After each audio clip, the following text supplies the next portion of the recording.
One of which says, PVO, your hair is safe because Swanee has no hope of getting a surplus and will be hoping for an election before then to distract. Well, you know, let's hope so. Let's see what our new person on the panel has to think about that. Ed Husic, Labor member for Chifley, joins us out of the Sydney studio. Thanks for your company, Ed. Good to be here. How are you?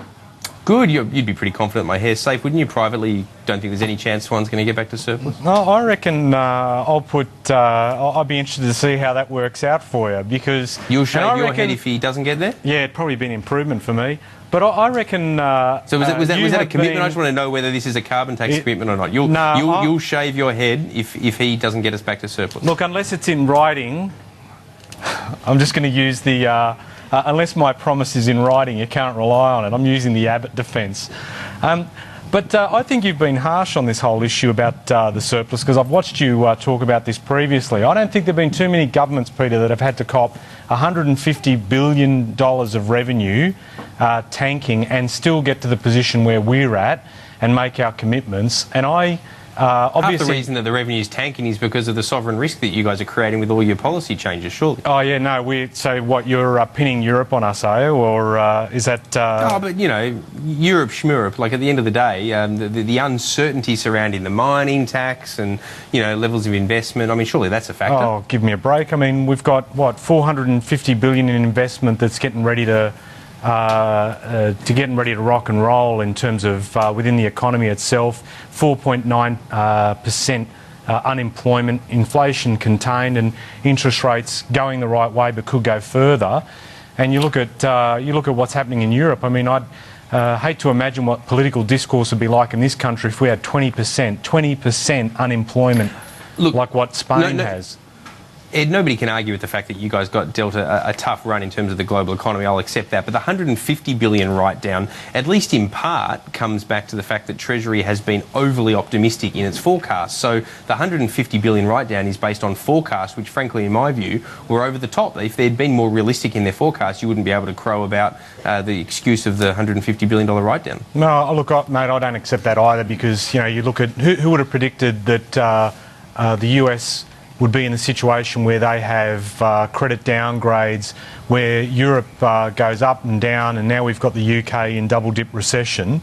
And we've been able to... No one said that it's a cruise for us, that everything's going swimmingly. We know it's tough, but still, relative to other parts of the world, we've done fairly well. But if the global climate, if the global economy is a lot more subdued, you really can't expect that we'll be shielded from that. So given those circumstances, I think when you look at our performance, it's pretty good, and it does give us reason to be confident. But I still think, for example, the RBA has definitely had us in a sleeper hold, and I think that interest rates certainly could be lower than what they are, and certainly should be, given that there are parts of the economy that aren't experiencing the benefit of the mining boom and could do with that lift.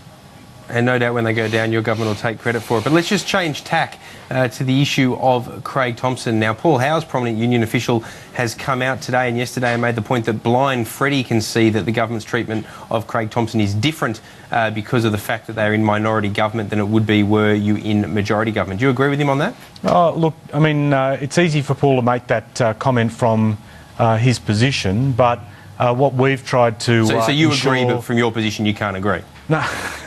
What I'm saying is we have been trying to go through the process of ensuring that someone who's got allegations made against them be able to defend themselves or be able to count for themselves in terms of those allegations. Yeah, my concern but Paul Howes is making the point that if you weren't a minority government, you wouldn't be so grateful to accept his vote. That's a fair point, isn't it? My concern is that the parliamentary chamber is becoming more a star chamber, and that there aren't uniform rules about the treatment of people who are facing either civil... There's no criminal charge yet, but certainly there have been people in this parliament who've been under criminal charges and had the opportunity to defend themselves against it. But either way, we just got to get on with the job and deal with it best we can. All right, class war. Let's get this in before we run out of time. The Prime Minister seems to be evoking class war. Wayne Swan's budget seems to be playing in that direction too. Would you agree? I do love this defence of the North Shore that's happened in the last few days. I mean, I've got to tell you, Peter, I have young people in the area I represent out in Western Sydney who actually don't, in some cases, mention what postcode they're from because they don't think they're going to get a fair shake in a job interview. If you want to talk about people being single because of the area in which they live, I mean, that's been going on for yonks. I certainly don't condone it, but at the same time too appreciate there are people in West Sydney who feel that they're not given the break based on their own capabilities and their own talents to be able to get ahead. So I'm surprised about this level of discussion. But the other thing is too, and I guess the point that's being made is it was in the context of the school kids bonus being knocked out. And again, I've had stories from my electorate where kids have left school early to be able to go and get a job and supplement the family's income. And here we are trying to bring in a school kids bonus that actually means something to people. And we've got the other side of politics Well, then saying, why don't you tie it to school spending? That's Tony Abbott's big criticism. well, okay, $65 billion over 4 years, the highest level of school spending that we've got, on top of everything else that we've committed in terms of the BER, which we had nothing but the other side of politics chip us for, but they turn up for the photos and the pics. And it's been a massive renewal of school infrastructure in this country.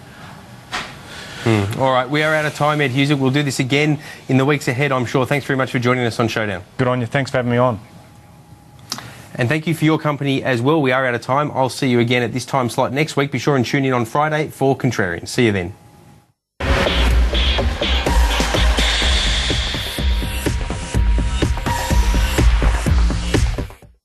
Although we only have